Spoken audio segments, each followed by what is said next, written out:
Hello, my dear student. Welcome back to my channel, Education.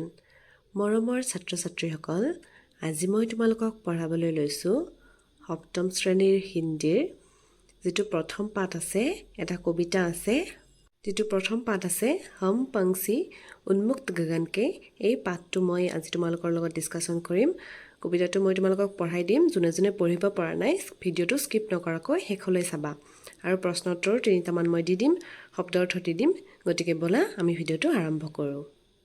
কবিতাটোৰ নাম হৈছে হম पंछी উন্মুক্ত গগন কে।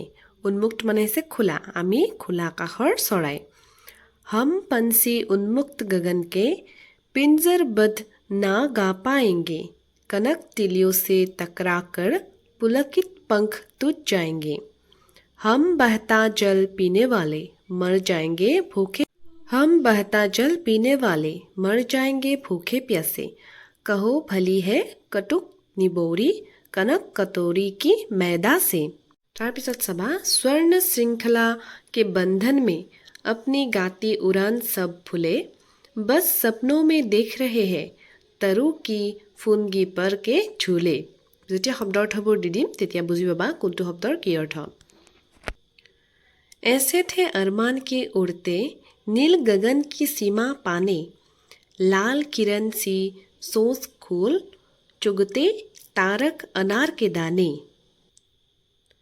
होती सीमाहीन क्षितिज से इन पंखों की होरा होरी, या तो क्षितिज मिलन बन जाता या तंती सांसों की डोरी। निर्नदो चाहे तहनी का आश्रय छिन्न भिन्न कर डालो, लेकिन पंख दिए हैं तो आकुल उड़ान में विघ्न न डालो। विघ्न माने কোনো বাধা যাতে নাহে। মই শব্দাৰ্থবোৰ দি দিম, চাবা তেতিয়া বুজি পাবা। আৰু কবিতাটোৰ কবি হৈছে শিৱ মংগল সিং সুমন। প্ৰথমতে মই কেইটামান অসমীয়াৰ যেটো অনুবাদ হ'ব, অসমীয়া অৰ্থ মই দি দিম, তাৰপিছত হিন্দীতো দি দিম। যিকেইটা পাঠত আছে কিতাপত থকা কেইটাও দি দিম। এইকেইটা মই তোমালোকক মোৰ ফালৰ পৰা দি দিছোঁ। পিঞ্জৰে মানে পিঞ্জৰা মানে বন্ধ ঠাই। আজাদি এইটো উচ্চাৰণ লিখি দিছোঁ, যোনে পঢ়িব নোৱাৰা তাৰ বাবে সুবিধা হ'ব। আজাদি মানে স্বাধীন। আসমান মানে হৈছে আকাশ। সাঁস মানে হৈছে উশাহ। পড়োসী মানে চুবুৰীয়া। হানিকাৰক মানে ক্ষতিকাৰক। বাতাবৰণ মানে পৰিৱেশ। আৱাজ মানে মাত বা কণ্ঠ। আৱশ্যক মানে দৰকাৰী। ঘোষলা মানে চৰাইৰ বাহ। অনিবাৰ্য মানে বাধ্যতামূলক। সুবাহ মানে ৰাতিপুৱা। শাম সন্ধিয়া। দুধ মানে গাখীৰ। মনুষ্য মানে মানুহ বা মানৱ।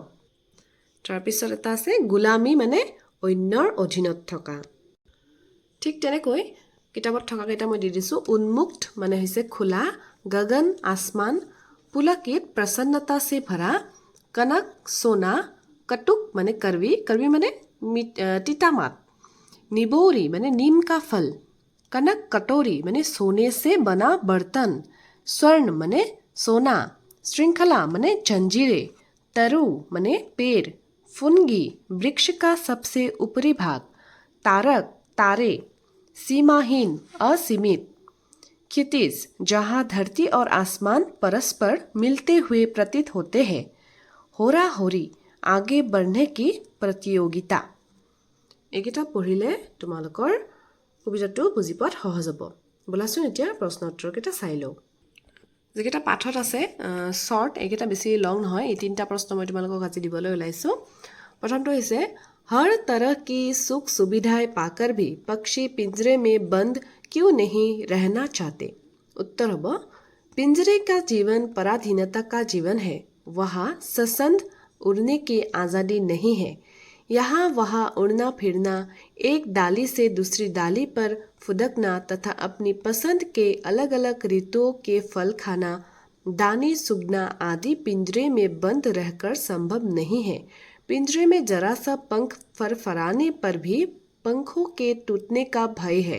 यही कारण है कि हर तरह की सुख सुविधाएं पाकर भी पक्षी पिंजरे में बंद नहीं रहना चाहते। এইটো হৈছে একৰ এনসাৰ। দুইটো চাবা। पक्षी उन्मुक्त रहकर अपनी कौन सी इच्छाएं पूरी करना चाहती है মানে কি কৈছে ইয়াত চৰাইটোৱে মুক্ত হৈ কি নিজৰ ইচ্ছাবোৰ পূৰণ কৰিবলৈ বিচাৰে पक्षी उन्मुक्त रहकर अपनी निम्नलिखित इच्छाएं पूरी करना चाहते हैं यार पॉइंट वाइज दिया से पक्षी उन्मुक्त रहकर खुले आकाश में उड़ना चाहते हैं वे उड़ते हुए क्षितिज की सीमा तक पहुंच जाना चाहते हैं वे बहता हुआ जल पीना चाहते हैं तथा वृक्ष की डाली पर लगे कड़वे मीठे फल खाना चाहते हैं वे पेड़ की टहनी के सबसे ऊंचे सिरे पर बैठकर झूला झूलना चाहते हैं 2 নম্বৰটো আৰু এটা মই লিখি ওলাইছো তোমালোকৰ যেটো মন যায় হেতু তোমালোকে পঢ়িব পাৰিবা এইটো হৈছে 2 নম্বৰ তোমালোকে অলপ আগত মই দিয়াটো পঢ়িব পাৰা নহলে এইটো পঢ়িব পাৰা পইণ্ট वाइज মই 5টা পইণ্ট কৰি দিছো नीम के पेड़ से करवी निवोरिया खाना 2 नंबर खुले आसमान में उड़ना 3 नंबर नदियों झरनों का बहता हुआ शीतल पानी पीना पेड़ की सबसे ऊंची टहनी पर झूलना 5 नंबर अन्य पक्षियों के साथ उड़ान भरना তোমালোকৰ যেটো ভাল লাগে তোমালোকে হেতুৱে লিখিবা আৰু পঢ়িবা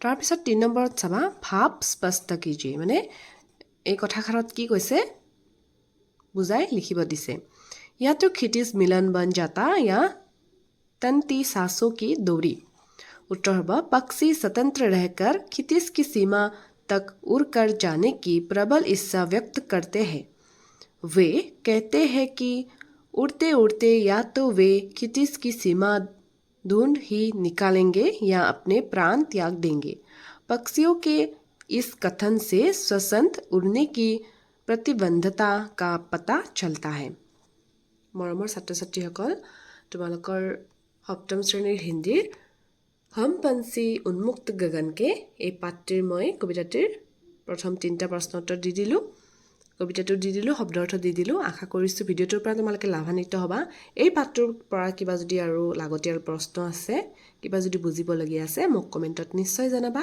আকৌ এটি নতুন ভিডিঅ' হতে লগ পাম আজিলৈ ইমানেই